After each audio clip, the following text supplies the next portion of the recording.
today what we're going to do is we're going to talk about the lat in relation to why it's important, why I think it's important, and where it is and how to get it, and then we'll add on some the rest of the knee if we get some time as well. So the lat is what I call like a balloon seller. If you imagine there's a man that's holding some balloons, and in his hand he's got 40, 50, 60 balloons that are all tethered together by one grip that he's got. And there are bits around the body that have this feature whereby all the sort of muscles and fascia and bits and pieces come together and are held in one place. The retinacular of the ankle, the wrist, and various other places, and I'll cover some of those in another video. But the lat is one of these. We see the lat, hit the lat, as the lateral inferior border of the vastus lateralis tendon, and you can see that now. But it's not just muscular. What it does is it comprises the whole of the fascial bag of the leg. The fascial bag of the leg isn't just muscular bag, it's the deep fascia that wraps itself around all of the muscles, and so therefore you end up with both the iliotibial band fibres coming around to it, the front of the quadriceps femoris coming around to it, and also of course the vastus lateralis and even things like rectus femoris. They all seem to join up and create this massive amount of stability.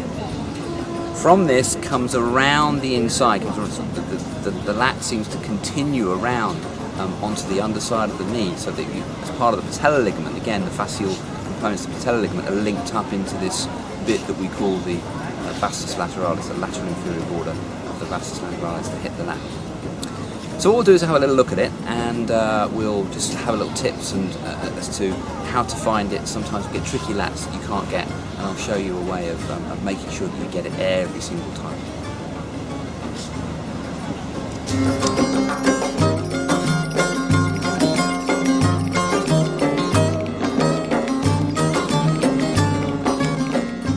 So what we see here is we've got the kneecap, the patella, and the patella needs to move. We need to have movement across this patella, and so sometimes what you find is that the kneecap doesn't really move in the way that we need it to move, and this is something that we'll address.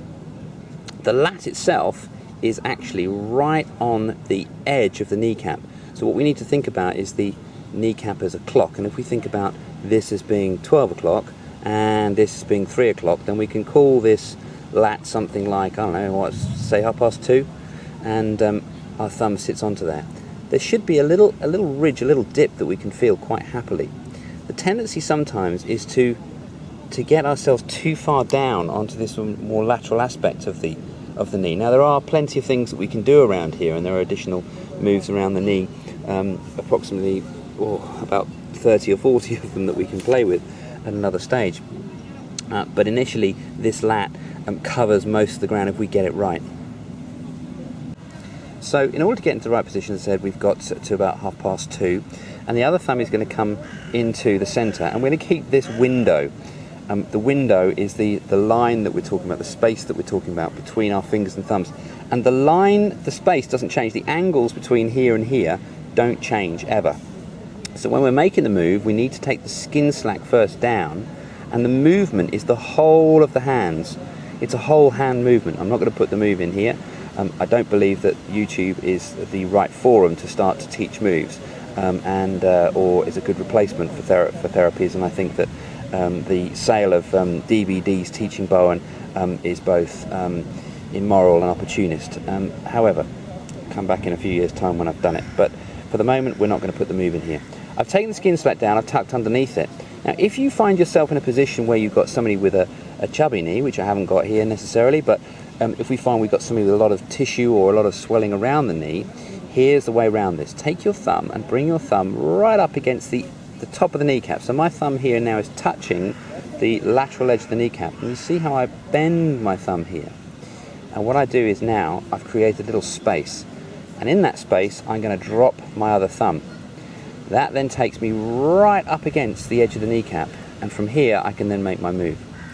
The pressure is very, very minimal. It does look like I'm putting a lot of pressure here with my thumbs, but actually if you're finding difficulty hitting the lats, then it could well be that you're applying too much pressure. We've mentioned this before, the concept of pressure, but essentially what we're trying to do is to drop through the superficial fascia, this sort of tissue that sits across the top of the knee, onto the combined deep fascia of all these structures that come all the way down into the kneecap.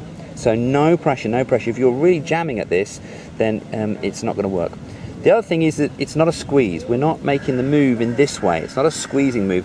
It's a turning move. The hands have to turn in order to get the move absolutely spot on. And they have to travel. So as well as turning, they're moving. So it's a moving and a travel at the same time. So hopefully that's been instructive to you as far as hit the ladder is concerned. We are going to cover the rest of the knee in a bit more detail at another stage. I've got all things going on around here. It looks like it's about to pour with rain any second. It's the one non-blisteringly hot day that I've had on my trips to Turkey so far. So we're going to go on run for cover before we get soaked. It's still quite muggy, as you can see by my attire. Thank you very much. Subscribe, send us your feedback, click like, do all the things that you're supposed to do on YouTube. And thanks for watching.